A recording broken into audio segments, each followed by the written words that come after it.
ụka bụ Saturday. Mugambo odogwu. Wọ́n sụnọ n'ogbe. Bad mouth ọ dị ya. Imife na-ewe m iwe na amasị alụ na mmadụ jọlọ njọ mmadụ ewere ya nye asị asịrị. Odogwu dịka gị. Eti nwoke agba asịrị. Ijiri agba asịrị ọtụ ọka ọnwa. Unu na-amara na ọgọ gbọnye si. Unu amara na ọgọ bata na ya akwụrụ ọtọ ke na ọgọ. Welcome. Sịkwa m iluz bego respect. Maka na anyị na igwe na-atakọzi ọjị ụtụtụ na agbawa ọjị na-enye ndị ichie. Ị na-ekwu ise emezie inwe ezi respect. Makwa akwụkwọ. Gwa na mbụ ozi ọma. Ama Jehova ka nwoke na-eji eri ụwa. Bụ nwanne m Jakido. Bụrụ onye ozi ọma ka m. Ozi ọma ka anyị bụ na. Praise the Lord. Hallelujah, yala. Praise the Lord. Hallelujah. Efu diga ọwọ ọkwa. Ka njugo digi. Kedu ka isi wee nụba nwoke ma? Ka m kọrọ gị otu m si lụọ ya. Gbaa enwere m aka m ahụ ga ha dị m clear ịbụ ọcha n'anya. Abịara m ebe ige ihe iwe ibe ọcha n'anya ibe ọcha n'imi. Ya sị m kedu ka isi wee nụba okokporo a? Okay. Kedu na anị bịa? Ọ bụdụ m na-alụ ya na-alụ. Ọ bụdụkwa m na-alụ. Ọpa m na-egara na-eme anwụ. Mana ị na-anị ya kịta? Anyị alụ. Na-ege ntị. Unu alụdo m unu na-anụ nwoke m kedu ife mmele yi n'obodo a?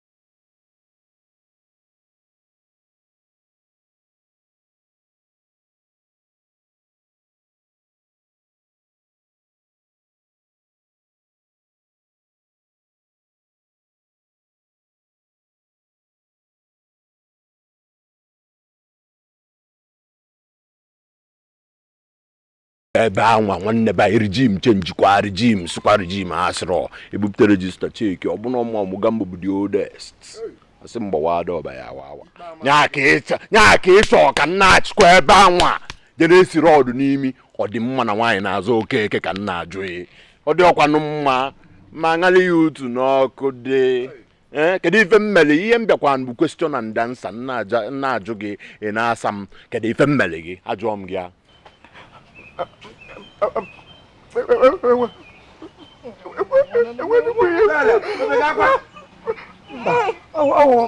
oke mmiri m nọ n'abalị ya mere awụsịta m n'anya. Ịchọ ịgwa m ihe nna ajụ gị? Ụka ihe m kwuru enwedukwe m agụmaji anyị aka ilite onye Chineke chere mmanụ dị ka onye Chukwu ji kpụrụ ngwa ọrụ echekwaba obodo anyị. Shut up! Ramana mbọ ezi ọma. Ị ma na mbọ ezi ọma? Gbaa Jack nwanne m. Iwe sị m iwe na-akpa nkata ka mụ a na-achị n'ụlọ nga. Ya jezaba ya maka ife mfu n'ime ebe anwa nwanne.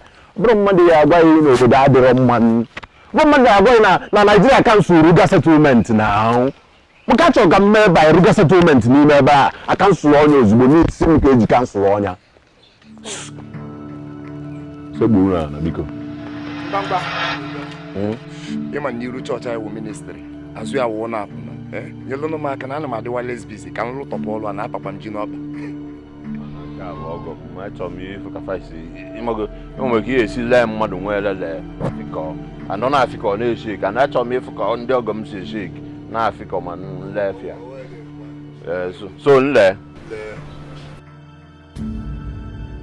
egotego m ana ebe unu na-abụ agbatago m ana unu ya agbado ụwa anyị kịta gị nwa gị nọ nọmba 1 ụwa anyị street ya ha ya eni ya ebe eni ege ntị ịnọ nọmba 2 ụwa anyị street a ga-eni gị ebe a maka achọ dị m ka unu na-abụ ko join ya n'ime mmụọ wee na-agba m mgbe ogburu ịma na ọ dị njọ na nwaanyị na-azụ okeke otu nna agwa gị praise the Lord nwanne mbọcha.com Ọ tụfu erugba.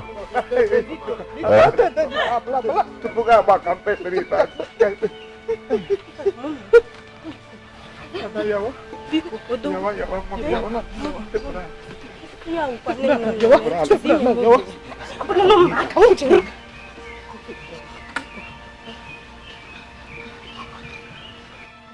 Emere a na-emapụta. Maka na ịma na mfọ oyi n'anya. Emere a na-emapụta bịa n'ochie. Ka fa jebe n'ụwa anị ka m na-ejebe na anaeze. Onye ike gbagbuo. Ntinye n'ọbọ. Nna m. Mana ntawa na. Ma ndị Igbo kwuru sị na the power of a woman is capable to kill man. Ka gbawado. Ịma na eji nke agba ọrụ m ọgwụ na mfụrụ anya ya ndajụọ. Nwebe na aṅụlị. Kenebe ni Jehova dị n'eluigwe ọgọdị a na-akpụ n'ana adịghị oversize. Ịma na ebe n'ihe ọtụtụ onwekwa n'ụzọ unu si kwesị mana ihe mezi bụ na unu mụta ihe nneeri. Maka ọ bụrụ na ọ bụrụ ya nwanne ma agbara unu ya oke igbote ya obi adịrọ m mma na ka mgbakwa unu osi ọzọ unu ya achọ m okwu na-egenụ ntị unu ya efu mgbozi ama eme na ya ezuo nkesi ya unu igwu unu ya ama n'ọla mideka uwo.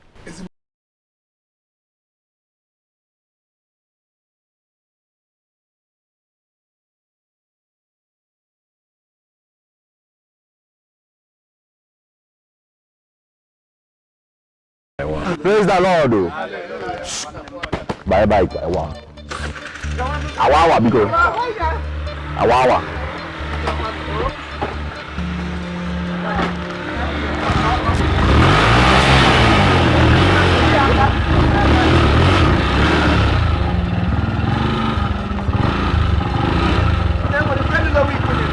You can evoke.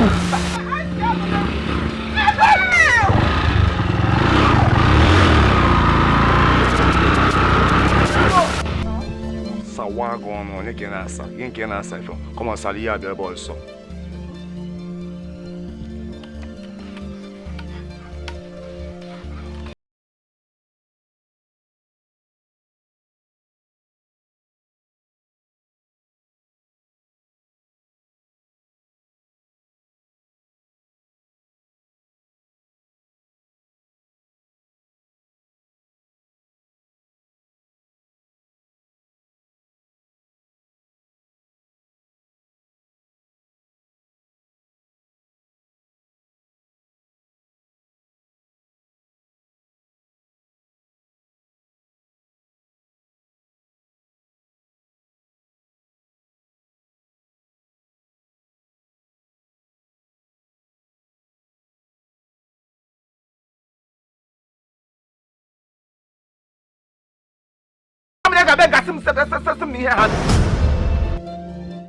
Ihe anya na-ahụ na-eduhie ụwa amaghị na Chukwu nke igwe bụ ebe ndụ dị. Asị m oriri na ọṅụṅụ nke ụwa ọ bụghị ebe ndụ dị.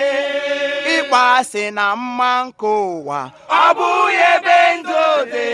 Ndụ dị n'aka Chukwu. Ihe anya na-ahụ na-eduhie ụwa amaghị na Chukwu nke igwe bụ ebe ndụ dị.